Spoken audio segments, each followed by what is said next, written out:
벌써 12월입니다. 지난 주간에 첫눈도 내렸는데 첫눈이요 그냥 첫눈이 아니라 대설줄비가 내릴 정도로 첫눈이 내렸습니다. 기온도 이제 영하로 떨어져서 이제 진짜 겨울이구나, 본격적인 겨울이 되었음을 봅니다. 올 겨울에는 또 얼마나 춥고 매서울지 모르겠습니다. 여러분, 그런데 계절에만 겨울이 있는 것이 아니라 여러분, 우리 인생에도 겨울이 있습니다. 우리 인생에도 따뜻한 봄도 있고 정말 뜨거운 열정 넘치는 여름도 있고 풍성한 가을도 있습니다. 그런가 하면 또 혹독한 겨울도, 우리 인생에는 참 추운 겨울을 견뎌야 할 때도 분명히 있습니다. 오늘 본문의 10편 57편이 바로 시인 다윗이 그의 인생의 추운 겨울을 맞이했을 때 불렀던 노래, 지었던 시가 오늘 57편입니다. 여러분, 10편 57편은 다윗의 많은 시들 중에서도 참 유명한 시 중에 하나입니다. 특별히 다윗의 찬양시로 유명합니다. 이 10편 57편의 이 가사들로 만들어진 찬양들이 참 많죠. 유명한 찬양들이 많습니다. 어떤 찬양들 생각나시는 게 있습니까? 하늘 위에 주는 높이 들리며 주의 영광, 뭐 이런 찬양도 있고, 주여 나의 마음이 주께로 정해졌으니 나는 주 찬양하리라, 이런 찬양. 내 영혼이 확정되고 확정되어 싸우니 믿음에 눈들어 주를 바라봅니다. 찬양만 계속 하고 있으면 좋겠네요. 이런 찬양도 있고, 참 10편 57편 이 가사, 이 내용을 가지고 만들어진 찬양들이 참 많습니다. 유명한 찬양들, 많이 좋아하는 시편이죠. 참 10편 57편은 다윗의 시들 중에서도 정말 하나님을 찬양하는 아름다운 시, 멋진 찬양의 시입니다. 특별히 후렴구가 있죠. 5절과 11절이 같은 내용인 걸 보셨습니까? 다윗의 시들 중에서 후렴구처럼 반복되는, 이게 오늘 시의 핵심이기도 하고 주제이기도 합니다. 5절과 11절 멋지게 찬양하죠. 하나님이여, 주는 하늘 위에 높이 들으시며 주의 영광이 온 세계 위에 높아지기를 원하나이다. 정말 웅장하고 밝고 아름다운 하나님을 찬양하는 그런 멋진 시입니다. 많은 분들이 좋아하는 이런 멋진 시편이 오늘 시편입니다. 그런데 사실 오늘 이 시편 57편이 참 의미 있는 이유는, 이렇게 웅장하고 오케스트라 연주처럼 그런 웅장하고 밝게 이렇게 하나님의 증거하고 높이기 때문에 유명한 것이 아니라, 의미 있는 것이 아니라, 이 찬양이 참 의미 있는 이유는 이 찬양을 지금 이렇게 멋진 찬양을 하고 있는 그 시인의 현실이 어떠했느냐 하는 것입니다. 과연 언제 이런 찬양을 했느냐, 이것이 참 의미가 있다. 다윗이 인생의 봄날에 이런 찬양을 했을까요? 봄날 꽃피는 봄날에 막 이렇게 찬양했을까요? 아니면 막 열정이 넘치고 뜨거웠던 그 인생의 여름에 이런 찬양을 웅장하게 찬양했을까요? 풍성한 열매가 막 넘쳐가지고 막 감사하며 이렇게 찬양했을까요? 그럴 때 누구나 찬양할 수 있죠. 봄에 찬양할 수 있습니다. 여름, 가을은 뭐 말할 것도 없죠. 감사 찬양할 수 있습니다. 그런데 여러분, 인생의 겨울이 왔을 때, 혹독한 겨울, 버티며 견뎌야 하는 그런 시절에, 그런 고난의 때, 그런 추운 겨울에 밝고 웅장한 찬양을 하나님께 올려드릴 수 있다? 그것은 아무나 할 수 있는 것은 아니죠. 오늘 시편 57편이 정말 의미 있고 귀한 것은 바로 거기에 이유가 있습니다. 다윗이 그의 인생에 정말 혹독한 겨울에 드렸던 찬양입니다. 캄캄한 동굴에서, 굴 속에서 드렸던 찬양이 오늘 57편. 그래서 참 의미가 있습니다. 오늘 표제에 보니까 뭐라고 되어 있습니까? 언제 이 시를 지었다고 되어 있죠? 표절에 다시 한번 보면 다윗의 밑당시 인도자를 따라 알다스에세 맞춘 노래. 다윗이 사울을 피하여 굴에 있던 때에 이 시를 짓고 찬양했다는 거죠. 거기 보니까 다윗이 사울에 피하여 도망 다니는 시절이 있었습니다. 그때 특별히 더 이상 피할 곳이 없어서 굴 속에 숨어들어서 거기서 지낼 때가 있었는데 그때 지은 시라는 것입니다. 사울의 군대가 다윗을 잡으려고 혈안에 이어서 전국을 샅샅이 이잡듯이 뒤지고 있었습니다. 다윗이 어디 나타났다는 소문만 들어도 득달같이 달려가서 다윗을 죽이려 했습니다. 그래서 도망다녔습니다. 더 이상 그 이스라엘 땅에서 숨을 데가 없어서 적국이었던 블레셋 땅까지 또 피해 들어갔다가 거기서 또 잡아 죽을 뻔해서 미친 척 침을 흘리며 미친 척 하면서 겨우 살아 돌아왔습니다. 다윗은 도망갈 곳이 더 이상 없었습니다. 그래서 어디에 숨어 들어옵니까? 짐승들이 사는 동굴, 짐승들이 사는 굴 속에 숨어 들어가서 그 아둘람굴에서 숨어 살게 됩니다. 사울의 포위망은 시시각각 좁혀 들어오고 죽음의 문턱 앞에 놓였을 때 정말 초조하고 두렵고 불안했던 그 시절, 이제는 지금이 마지막일지도 모른다는 그런 절박한 상황 속에서 앞날이 내다보이지 아니하는 그런 캄캄한 현실 속에서 그 춥고 어두운 동굴 속에서 인생의 한 겨울을 버티고 있던 그때 하나님 앞에 올려드리는 찬양, 이것이 오늘 본문의 시라는 것입니다. 그래서 표제에 보면 이 노래를 어떻게 부르라고 되어 있죠? 인도자를 따라 알다스에세 맞춘 노래. 성간의 주의자를 따라서 알다스에세 맞춘, 이 알다스에 어떤 분위기로 불러야 되는지가 나타나는 단어입니다. 이게 음악 기호인데 정확한 뜻은 알 수 없지만 문자적인 뜻은 멸망시키지 마소서라는 그런 뜻의 단어입니다. 그러니까 아마 단조곡처럼 멸망시키지 마소서 이런 막 절박한 심정으로 이 노래를 부르라라는 거죠. 멸망시키지 마소서 이런 심정으로 그런 절박함으로 이 찬양을 부르라.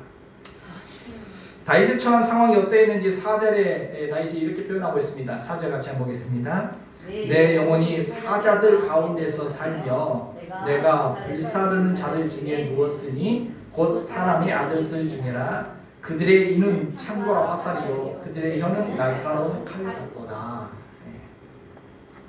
지금 내가 어디 사는 것 같다?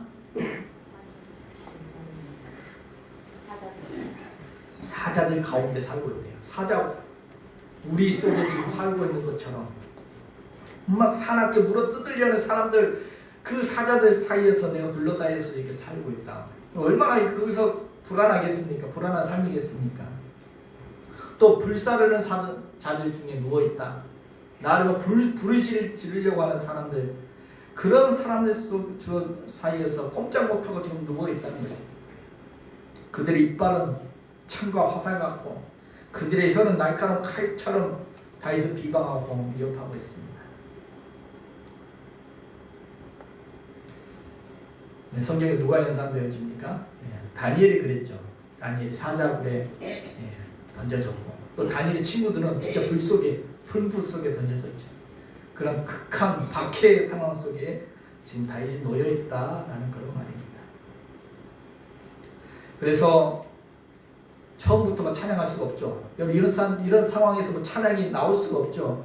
그래서 오늘 시편을 보면 시작부터 어떻게 시작하고 있습니까? 그 절박한 심정을 하나님께 아뢰면서 절박한 기도로 이 시가 시작되고 있죠.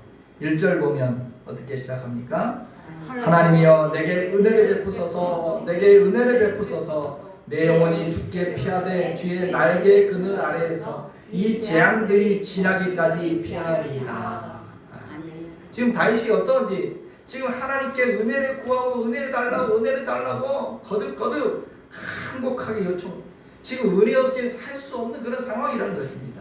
그래서 지금 주님의 날개 그늘 아래 내가 피해 들어가서 거기서 이 재앙들이 다 지나기까지 좀 피해 숨어 있고 싶습니다.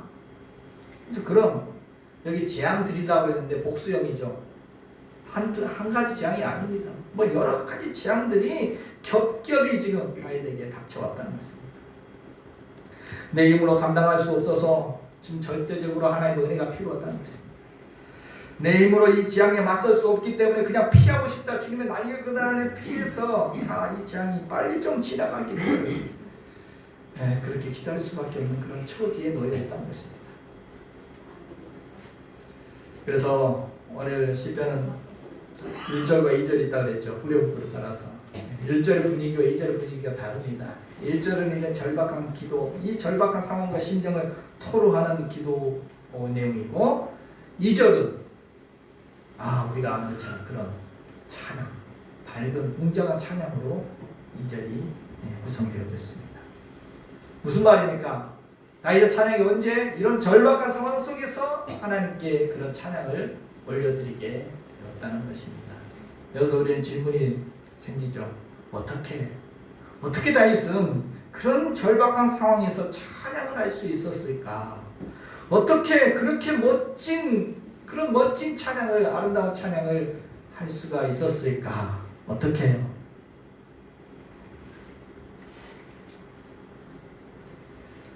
찬양이 나옵니까? 지금 그 상황이 그 상황과 환경 가운데 어떻게 찬양을 할 수가 있습니까? 지금 어디 살고 있어요? 굴 속에 지금 살고 있습니다. 우리가 말이 굴이지, 사실 그 굴은 짐승들이 사는 곳입니다. 사람 살 곳이 못 된다는 거죠. 냄새나고 짐승들이 털이 날리고 불결한 장소입니다. 심지어 당시 광야의 굴이라는 곳은 사람들이 용병보로 들어가는 곳입니다.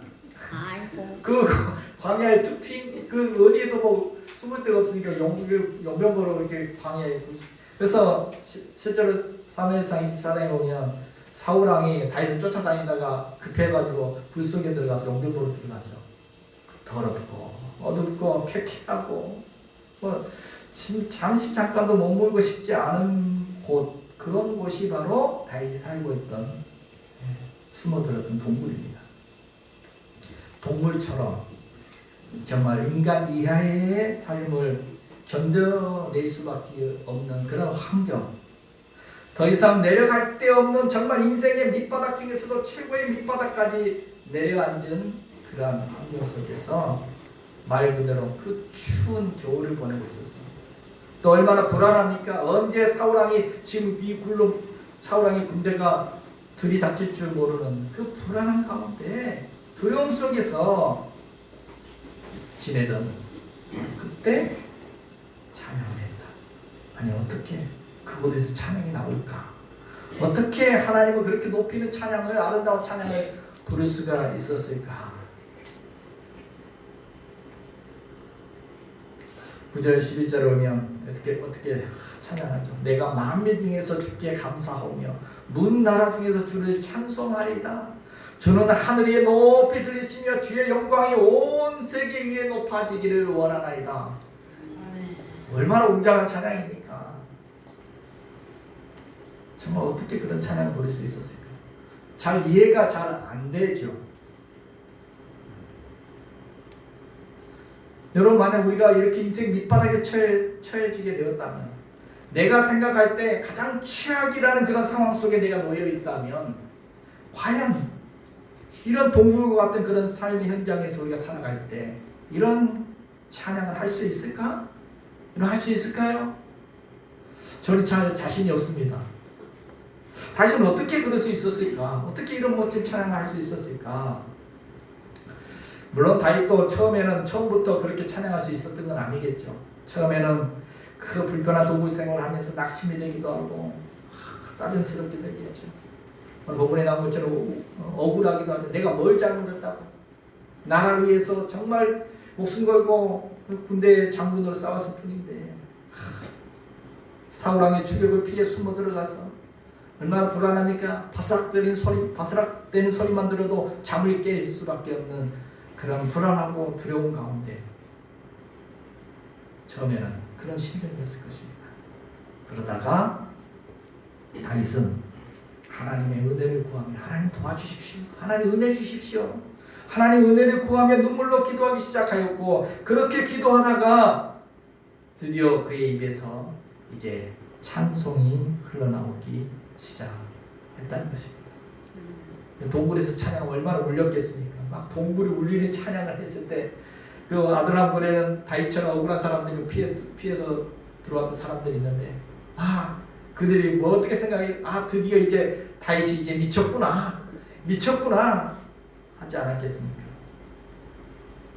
왜 갑자기 하나님께 탄식하며 도움을 구하며 은혜를 구하며 기도하다가 왜 갑자기 이렇게 다윗의 입에서 탄식이 변하여 찬송으로 변하여 찬송이 흘러나올 수 있었습니까? 어떻게? 3절 우리 3절 같이 한번 보겠습니다.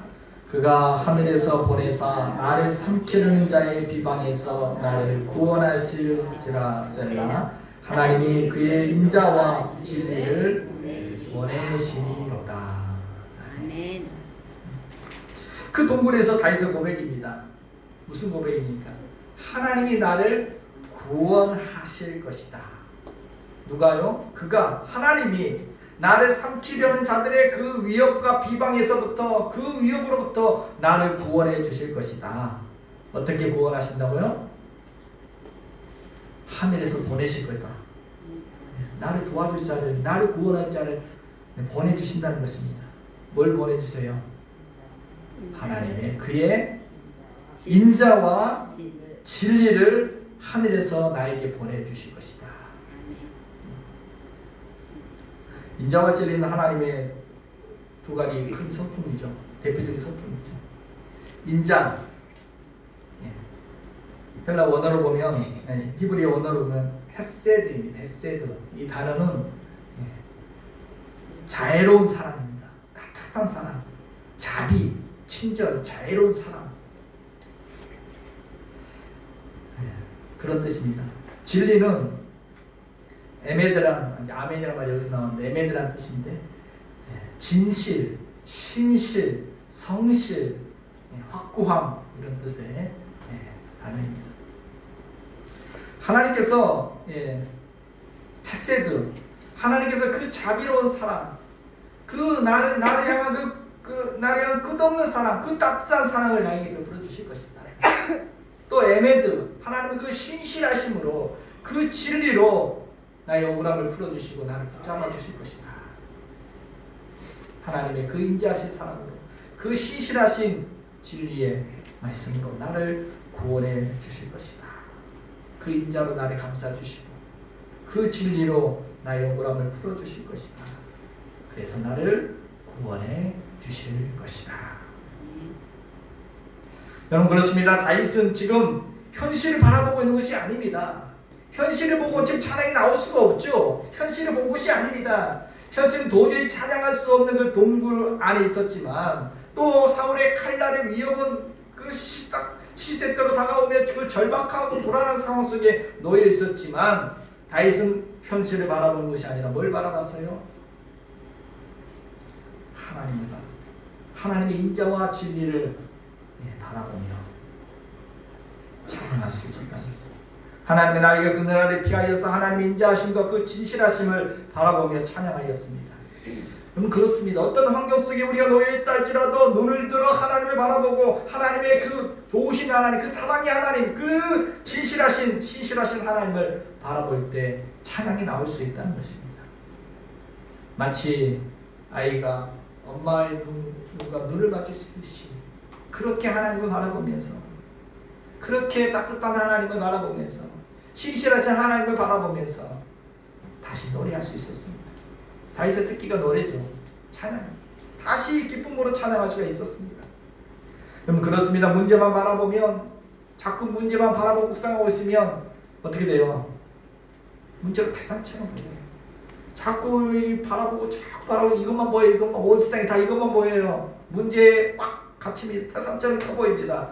그러나 우리가 눈을 들어서 하나님을 바라볼 때 어떤 하나님, 인자하신 하나님, 나를 향해 신실하신 그 하나님을 바라볼 때 변함없는 하나님의 인자와 진리를 바라볼 때 이 문제는 하나님 앞에서 아무것도 아니라는 것을 우리는 알게 될 것입니다. 왜요? 하나님 그분이 너무 크신 분이시기에, 하나님의 사랑과 신실하심 너무 크기에 거기에 비해서 문제는 아무것도 아님을 보게 될 것입니다. 작아지게 될 것입니다.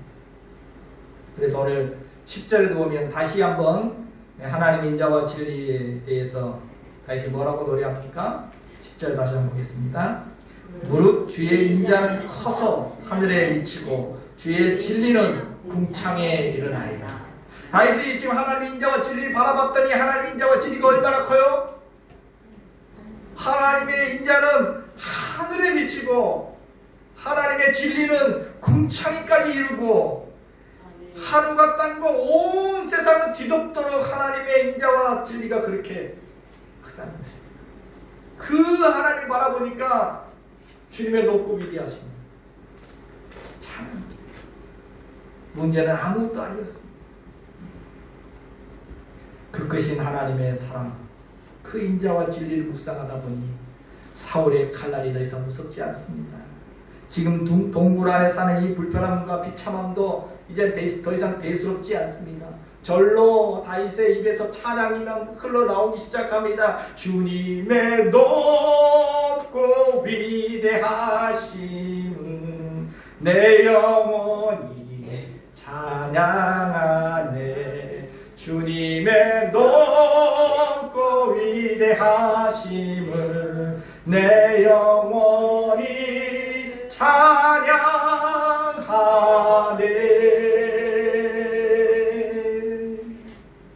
또 이런 찬양도 있죠. 주의 인자는 끝이 없고 그의 자비는 무궁하며 아침마다 새롭고 늘 새로우니 주의 성실 금이라 성실하신 주님. 우리를 향한 주의 인자는 끝이 없다.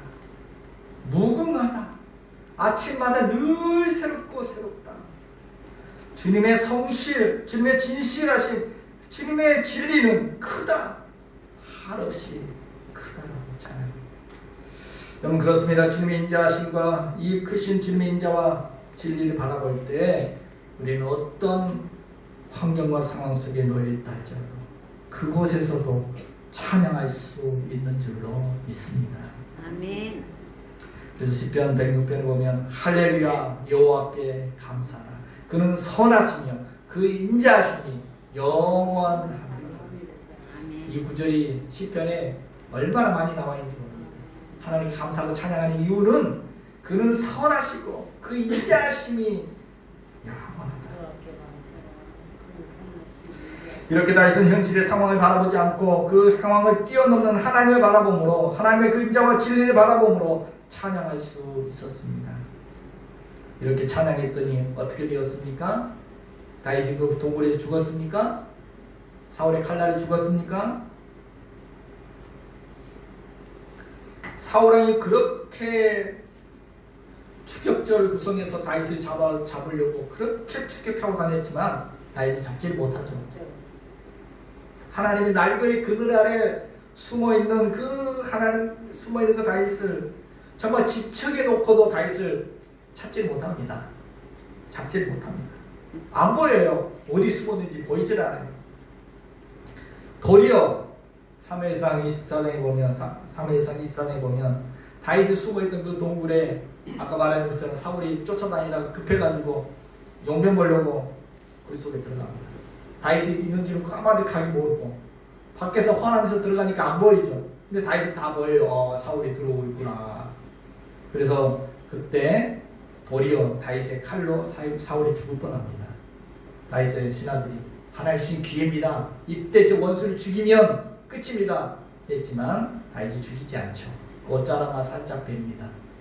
하나님이 기름 부어 왕을 세웠는데 하나님이 세운 사람은 하나님이 알아서 하실 것이다. 하나님께 맡기죠. 역전이 됐어요. 도리어 다윗이 사울을 죽일 기회를 두 번이나 주어지죠. 하나님의 인자와 진리를 찬양했던 그 다윗을 하나님 눈동자처럼 지켜주셨습니다. 도리어 원수를 다윗의 손에 넘겨주셨던 것을 봅니다. 여러분, 이처럼 다윗은 지금 숨어 다니는 인생이고 지금 목숨이 파리 목숨 같고 정말 내 힘으로는 아무것도 할 수 없는 그런 처지에 놓여 있었지만 그 절망스러운 동굴 안에 살고 있었지만 하나님의 인자와 진리를 바라봄으로 그는 찬양할 수 있었습니다. 가장 비참한 자리에서 가장 높으신 주님을 찬양하고 있습니다. 그래서 멋진 찬양이 아닙니까? 인생의 혹독한 겨울에 오늘 우리도 찬양할 수 있는 줄로 믿습니다. 아멘. 어떻게 해요? 그 환경만 바라볼 것이 아니라 하나님의 그 인자와 진리를 바라볼 때 우리도 다윗처럼 주님의 높고 위대하심을 찬양할 수 있을 줄로 믿습니다. 아멘. 또 다윗은 어떻게 이 절박한 상황 속에서 그런 멋진 찬양을 할 수 있었을까요? 두 번째 이유는 다윗은 마음을 잡았습니다. 마음을 확정했습니다.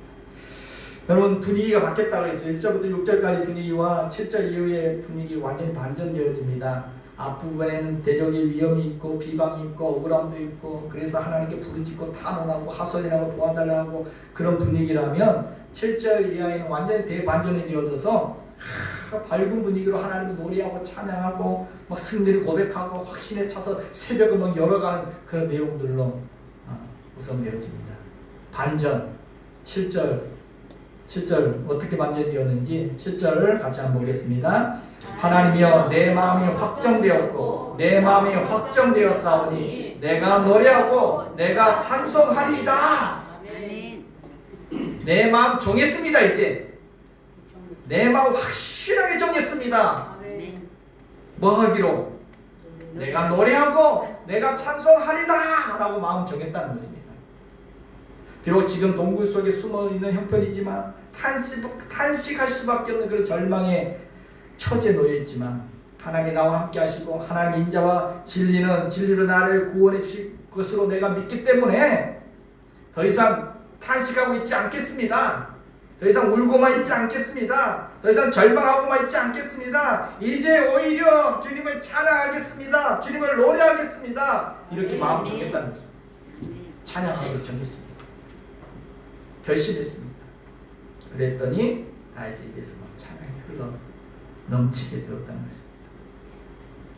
그렇습니다. 마음을 확정한다. 그럼 우리 지정의가 있습니다. 우리의 마음 지정의.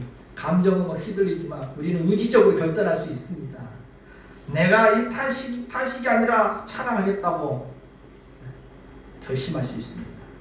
그랬을 때 오늘 탄식이 찬양을 이끄는 전환점이 되었습니다.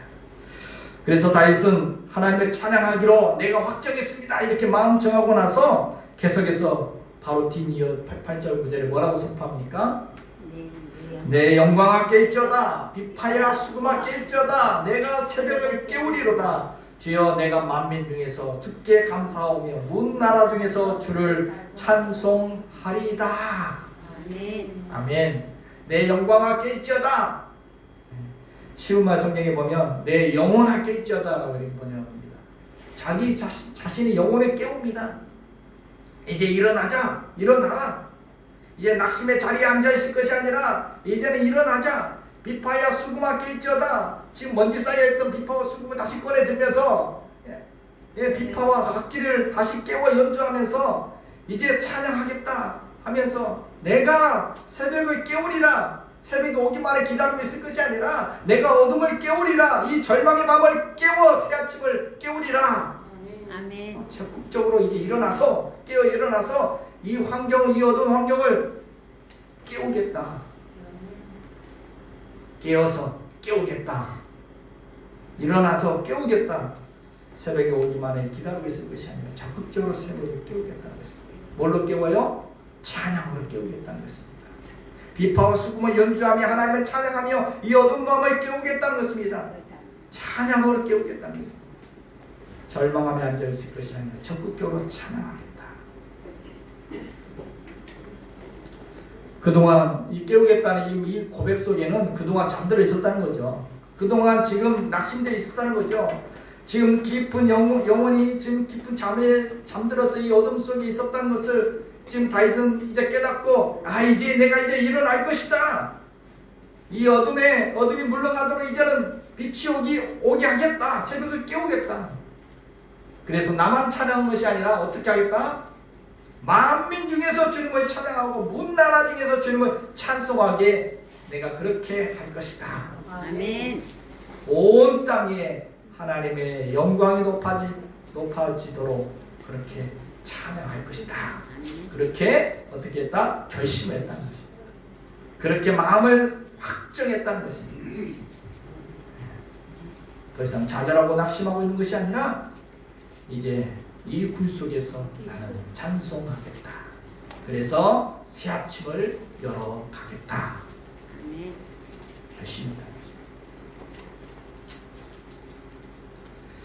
인도의 성자라고 불리는 선다싱이 그가 개동에서 기독교인들로 전도하러 다니면서 히말리아 그 산들 얼마나 높아요. 그 설산들을 넘나들면서 전도를 하고 다녔습니다.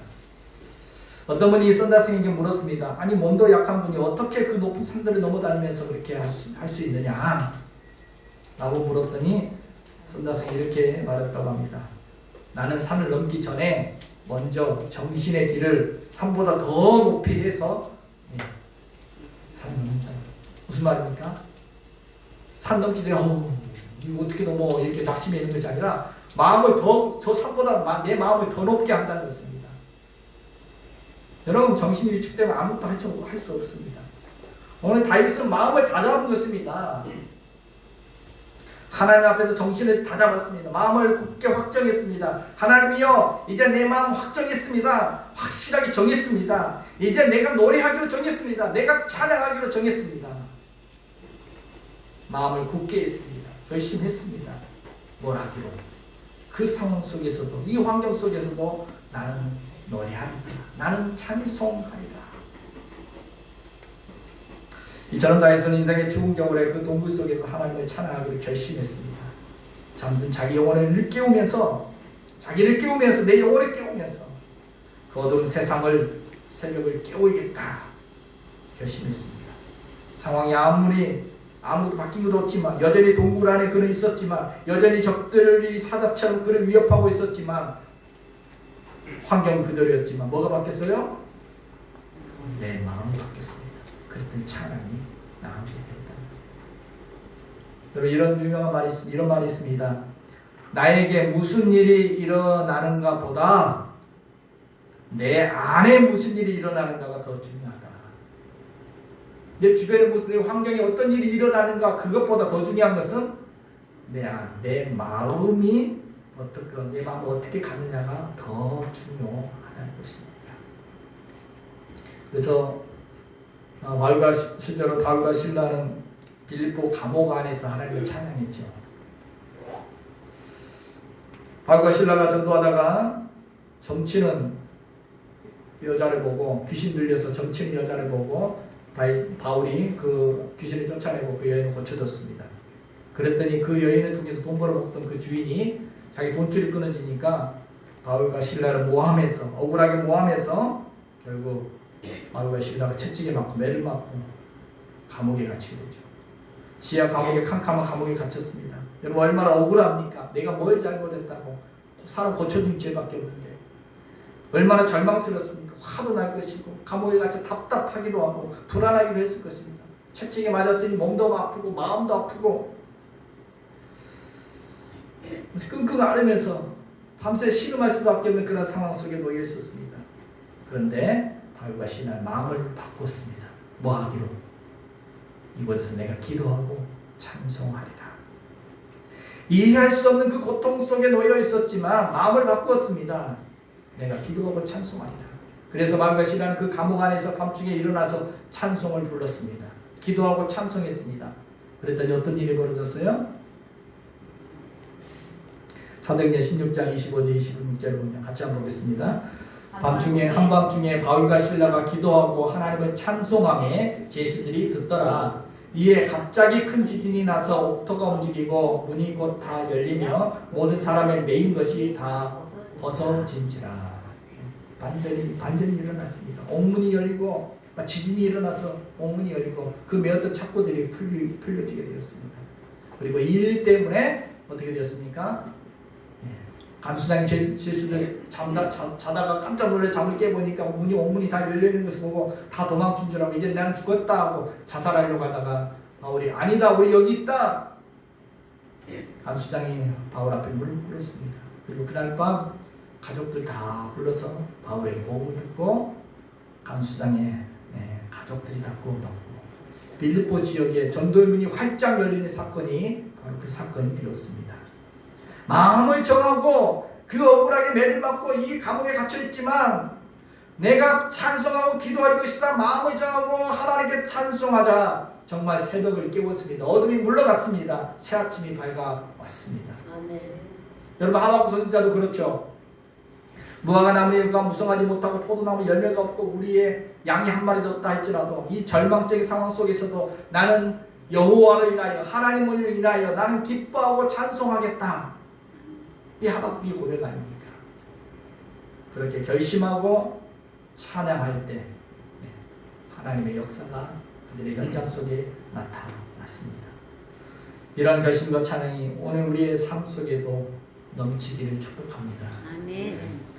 여러분 아둘람 굴 속에서 불렀던 그 다윗의 찬양 하나님이 어떻게 들으셨을까요? 하나님 마음이 그 찬양을 들으며 하나님의 마음이 어떠했을까요? 그 동굴에서 하나님께 영광을 돌리며 찬양하는 그 찬양의 소리를 하나님이 얼마나 기뻐하셨던지 그 찬양이 바로 기적을 일으켰던 것입니다. 하나님께 다윗을 보시고 내 마음이 합당한 자다. 그를 인정해 주시고 이스라엘 왕으로 그를 세워주셨습니다. 여러분 그렇습니다. 따뜻한 봄날 부르는 찬양도 하나님 기뻐하시겠지만 또 그 풍성한 열매가 가득한 인생의 가을에 감사 찬양하는 것도 하나님 기뻐 받으시겠지만 무엇보다도 인생의 추운 겨울에 드리는 찬양 인생의 그 캄캄한 동굴에서 드리는 찬양 하나님은 그 어떤 찬양보다도 더 기뻐하시고 감동하실 줄로 믿습니다. 아멘. 더 찬송이 넘치게 하여 주실 줄로 믿습니다. 아멘. 동굴 속에서 만들어진 찬양 인생의 혹독한 겨울에 드리는 그 찬송 얼마나 아름다운 찬양입니까? 얼마나 멋진 찬양입니까? 오늘부터 이런 찬양을 부를 수 있을 줄로 믿습니다. 아멘. 같이 한번 따라 보겠습니다. 내 마음이 확정되었고 내 마음이 확정되었사오니 내가 노래하고 내가 찬송하리다. 이 고백이 항상 어떤 상황 환경 속에서도 무슨 일을 만나도 이 고백 가운데 하나님을 찬양하는 삶이 되기를 소망합니다. 내 영혼아 누구야? 너가 누구냐? 너는 하나님의 자녀야. 너는 거룩한 선택받은 성도야. 너는 이렇게 절망하고 있을 때가 아니야. 하나님의 인자와 사랑이 나와 함께하기에 나는 찬양할 것이다. 내 백성은 내가 나를 위하여 지었나니 나의 찬송을 부르게 하려 함이니라. 하나님 우리를 왜 만드셨다고요? 하나님은 찬송하라고. 하나님은 찬송을 그렇게 기뻐하십니다. 하나님께 올려드린 찬송 기분 좋을 때 일을 잘 풀을 때만 부르는 그런 노랫가락이 아닙니다. 진정 하나님이 기뻐하는 찬송은 인생의 겨울에 동굴에서 부르는 찬송인 줄로 믿습니다. 아멘. 그 찬송이 하나님의 마음을 울리고 우리의 어두운 현실을 깨우는 새벽을 깨우는 기적의 소리, 축복의 소리가 될 줄로 믿습니다. 아멘.